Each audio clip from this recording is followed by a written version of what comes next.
Hi friend, मैं घनश्याम एक बार मैं आप लोगों के बीच उपस्थित हूँ प्रीपोजिशन सीरीज को लेकर के। जैसे कि हम लोग पीछे से प्रीपोजिशन सीरीज को उड़ाते हुए आ रहे हैं, तो आज उस प्रीपोजिशन सीरीज में मैं आप लोगों के लिए 3 प्रीपोजिशन लेकर आया हूँ, जिसका नाम अगर मैं बताऊँ तो उसमें से नाम अगर लिया जाए तो आज का प्रीपोजिशन हमारा है अप, एबव और ओवर। 3 है, अप, एबव और ओवर। तो आज हम इन 3 प्रीपोजिशन की बात करने वाले हैं। इन 3 प्रीपोजिशन का जो अगर मैं यूज की बात करूँ तो ये भाव की बात किया जाए तो ये ऊपर वाले सेंस में प्रयोग होते हैं, यानी इसका जो हिंदी मीनिंग होता है ऊपर है। तो जैसे ही हमारे सामने ऊपर शब्द की बात आती है, भाव आता है, तो हम लोग सोच में पड़ जाते हैं यार अप लगाएं, एबव लगाएं या ओवर लगाएं। तो आज इसी चीज को जो हम सोच में पड़ जाते हैं, दुविधा में पड़ जाते हैं, इन चीजों को आज हम क्लियर करेंगे, यानी स्पष्ट कर लेंगे। तो चलिए बिना देरी किए चलते हैं। आज हम इसके बीच की जो एक संशय या एक दुविधा हमारे मन में उत्पन्न हो जाती है उसको हमेशा के लिए समाप्त करते हैं। तो वीडियो में बने रहिए। देखिए, जैसे कि अगर मैं पहले की बात करूं, जो मेरे पास पहला है ये है अब। अब का जो अर्थ होता है वो है ऊपर। तो यदि अब का अर्थ है ऊपर, तो बात तो समझ में आई कि ऊपर के सेंस में और भी लोग होते हैं, मतलब और भी हमारे पास प्रीपोजिशन है। तो अब का कहाँ और कैसे करेंगे प्रयोग, तो बने रहिए, मैं बताता हूँ कहाँ और कैसे करेंगे। तो देखिए, जैसे कि अगर मैं आपकी बात करूँ तो यहाँ पे मैंने लिख रखा है कि in the sense of climbing. तो in the sense of climbing का मतलब कहा जाए तो चढ़ने के सेंस में होता है। किसके सेंस में होता है? चढ़ने के सेंस में होता है।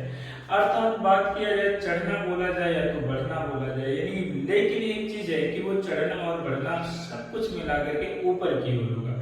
जब भी किसी चीज के चढ़ने की बात की जाए ऊपर या तो बढ़ने की बात की जाए ऊपर, तो सुपर वे से हम लगा सकते हैं अपना अब। तो बहुत ही आसान बात है कि जब भी किसी चीज को या किसी भी वस्तु को अगर ऊपर चढ़ने या बढ़ने के सेंस में बताया जाए तो सीधे सीधे हमें अब का प्रयोग कर लेना चाहिए। तो चलिए देखते हैं, हमारे पास कुछ एग्जांपल्स हैं, उनके माध्यम से सीखते हैं।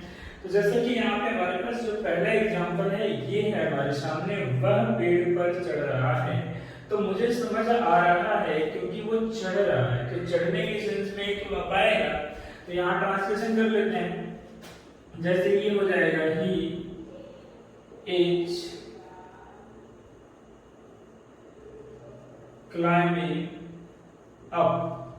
पर है अब कहां? तो हो जाए क्लाइंबिंग अप द ट्री।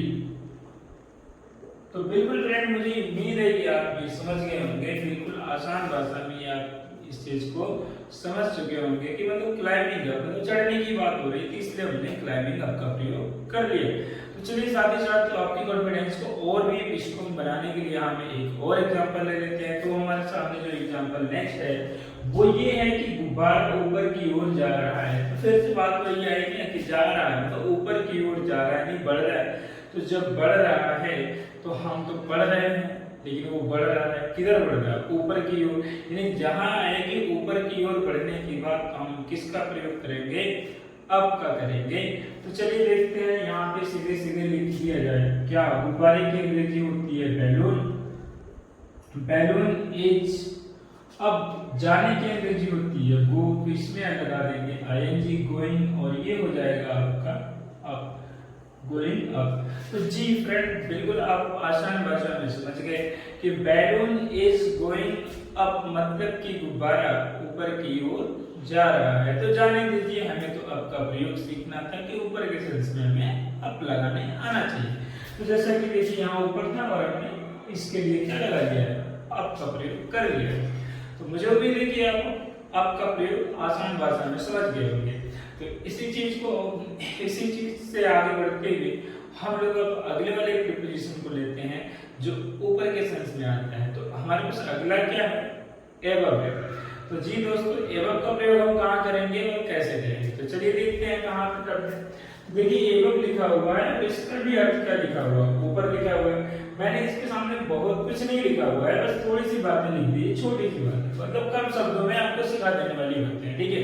ज्यादा लंबा चौड़ा लेक्चर लेके क्या करेंगे? चीजें हमको समझ आनी चाहिए, ठीक है। तो जी देखिए यहाँ पर क्या है, सबसे बड़ी बात मैं बताऊं, इसलिए मैंने एक छोटी सी बात लिख दी कि फॉर लेवल मतलब क्या, अस्तर।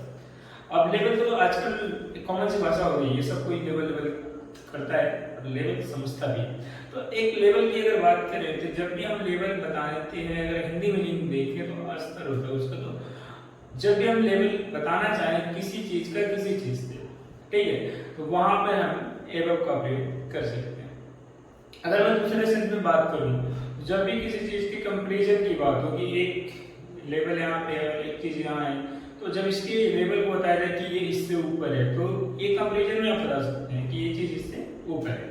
तो आइए देखते हैं कैसे क्या होता है। तो देखा जाए यहाँ पे बात हो रही है कि पानी का स्तर सड़क के ऊपर है। तो सिंपल सी बात है कि पानी का स्तर सड़क के क्या है, ऊपर है। तो एक सड़क का अपना लेवल होता है। अगर मान की बाढ़ आ गई है और या बारिश ज्यादा हो गई है, तो अक्सर आप देखे होंगे कि रोड यानी सड़क के ऊपर पानी चढ़ जाता है, ठीक है।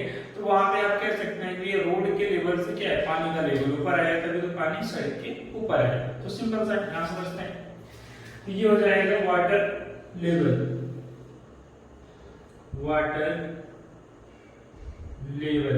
अब ये हो रहा है पानी का स्तर, वाटर लेवल हो गया, सड़क के ऊपर है, तो मतलब ऊपर है ना, तो है की अंग्रेजी लिख दीजिए, एज ऊपर के लिए क्या लाएंगे, एबव, और फिर सड़क की अंग्रेजी द रोड लिख दीजिए। तो जी फ्रेंड ये बहुत आसान भाषा में बन गया है कि water level is above the road, यानी पानी का स्तर सड़क के ऊपर है, और इस ऊपर के लिए मैंने क्या लगाया हुआ है, एबव लगाया। क्यों लगाया, क्योंकि लेवल बता रहा था। अब चलिए, तो एक चीज हमने सीख लिया है, तो हम एक और भी सीखते हैं। तो और भी एक एग्जांपल लेते हैं ताकि हमारा जो कॉन्फिडेंस है वो और भी स्ट्रांग बन सके, ठीक है। तो कॉन्फिडेंस को ही स्ट्रांग तो करना है, और हमें क्या करना है, ठीक है। देखिए मेरा फ्लैट राम के फ्लैट के ऊपर है, फ्लैट समझते हैं, ये कह रहा है कि मेरा फ्लैट राम के फ्लैट के ऊपर है। तो भैया फ्लैट आप जानते हैं फ्लोर बनता है, तो मान लीजिए कि आपका दूसरे मंजिल पे है, तो आप जिसकी बात कर रहे हैं राम का, उसका क्या है, तीसरा है, यानी तो मेरा फ्लैट राम के फ्लैट के ऊपर है, मतलब मैं अपने वाले को बता रहा हूँ। तो मेरा वाला फ्लैट क्या है, मान लो तीसरे पे है और राम का कहाँ, दूसरे पे। तो जब भी कोई मेरे से पूछेगा आपका फ्लैट कहाँ है, और राम में थोड़ा चर्चित पे, मतलब थोड़ा फेमस है, तो मैं कह सकता हूँ ना कि मेरा वाला फ्लैट ना राम के फ्लैट के क्या है, ऊपर है। तो सिंपल सी बात है, चलिए देखते हैं यहाँ पे कहा जाएगा, माई flat is above Ram's. Ram's कहते हैं तो देखिए राम के फ्लैट है ना, तो राम्स फ्लैट भी कह देंगे, क्या करेंगे, राम्स फ्लैट फुल। तो सिंपल सी बात है, ये आप समझ गए कि माई flat is above Ram's flat, अर्थात मेरा वाला जो फ्लैट है वो राम के फ्लैट के ऊपर है, यानी ये के ऊपर के लिए हमने क्या लगा दिया है, एबव लगा दिया है। तो जी दोस्तों मुझे उम्मीद है कि अब आप लोग एबव का भी प्रयोग आसान भाषा में समझ गए होंगे। सिंपल सी बात है, एक ही चीज के लिए तो हमें करना था, डरना किससे था, सिर्फ जहां लेवल बताना तो वहां एबव को लाना है, ठीक है। तो चलिए अगर आप लोग एबव समझ लिए हैं, तो बिना देर किए हुए हम लोग एक और भी प्रीपोजिशन की बात कर लेते हैं। जो हमारे पास नेक्स्ट प्रीपोजिशन है उसका नाम है ओवर। तो किस बात के लिए करनी है देरी, चलिए देखिए एक और हमारे पास है ओवर, जिसका हिंदी अर्थ है ऊपर। तो इसको समझने के लिए थोड़ी सी बातें आपको जाननी पड़ेगी। ये कि इसमें और एबव में बहुत ज्यादा अंतर आपको नहीं मिलेगा, बट होगा क्या कि जब किसी भी चीज को आप एकदम एबव भी ऊपर के सेंस में ही है और ओवर भी ऊपर के सेंस में ही है, फर्क बस इतना है कि जब आप सारे चीज को बताते हैं वो ऊपर, तो आप एबव ला रहे हैं, लेकिन ओवर तभी आप ला सकते हैं जब कोई चीज ठीक किसी चीज के ऊपर हो।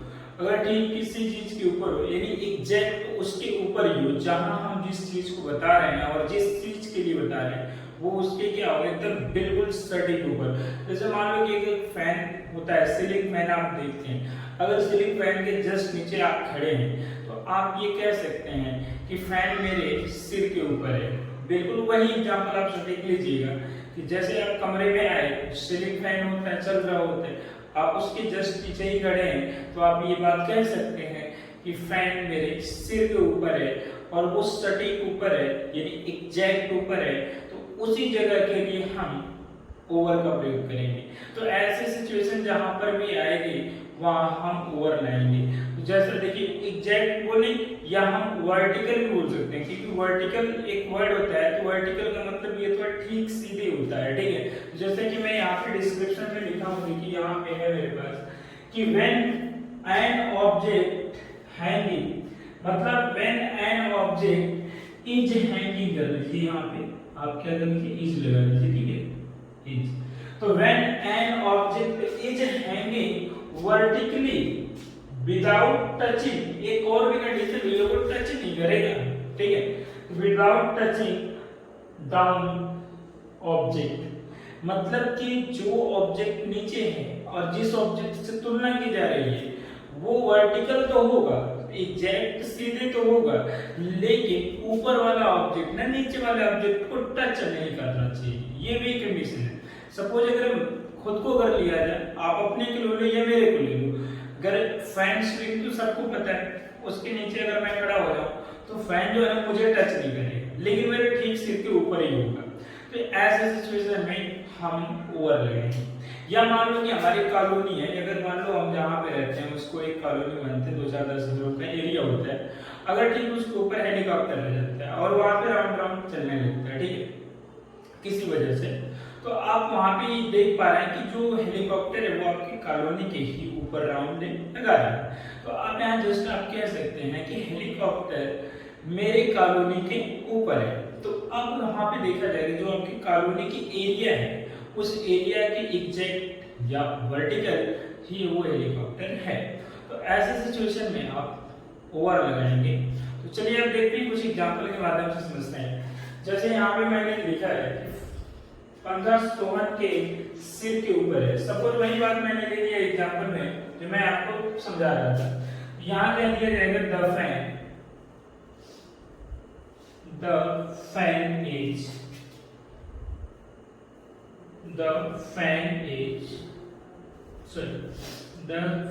इज ओवर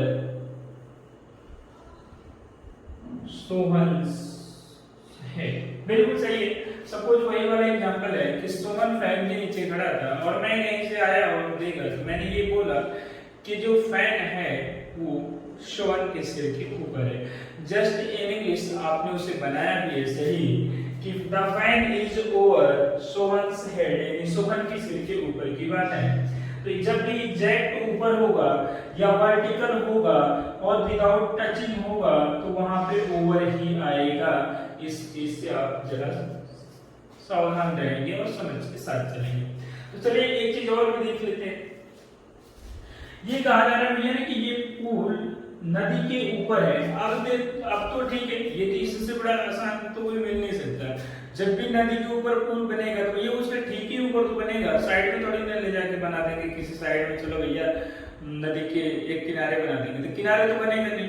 जब भी बनेगा तो उसे क्रॉस करके बनेगा, मतलब ठीक उसके ऊपर ही बनेगा। तो आप इससे बढ़िया एग्जांपल नहीं पा सकते, ठीक है। तो यहाँ पे देखिए सिंपल सा आप कह सकते हैं कि पुल नदी के ऊपर है। तो यहाँ कहा जाएगा there is a pul, there is a bridge होगा, there is a bridge over the river, over the river. तो बिल्कुल आप सही समझ पा रहे हैं कि there is a bridge over the river, यानी नदी के ऊपर एक पुल है। तो इसी के साथ साथ दोस्तों मुझे उम्मीद है कि आपको अप एबव और एवर, अप एबव और ओवर बढ़िया से समझ में आ गया होगा। बिकॉज इन तीनों के बीच का अंतर बहुत ही सटीक भाषा में मैंने बहुत आसान भाषा में मैंने आप लोगों को सिखाया। आपकी बात हो तो चढ़ना याद रख ले ऊपर की तरफ, एबव की बात है तो लेवल याद रख ले, और ओवर की बात है तो एग्जैक्ट या वर्टिकल ऑब्जेक्ट होना चाहिए सीधे, ठीक है, और नॉट विदाउट टचिंग का, ठीक। तो चलिए ये चीज़ें मुझे उम्मीद है कि आप समझ गए होंगे। तो आपसे रिक्वेस्ट है एक रहेगी मेरी कि यदि आपको वीडियो पसंद आती है तो आप लोग लाइक शेयर एंड सब्सक्राइब करना ना भूलें, ताकि जिससे हमें मोटिवेशन मिले और हम आपको और अच्छे से अच्छे वीडियो आपके सामने प्रोवाइड कर सकें। तो आज के लिए इतना ही है। Thank you so much for watching my video.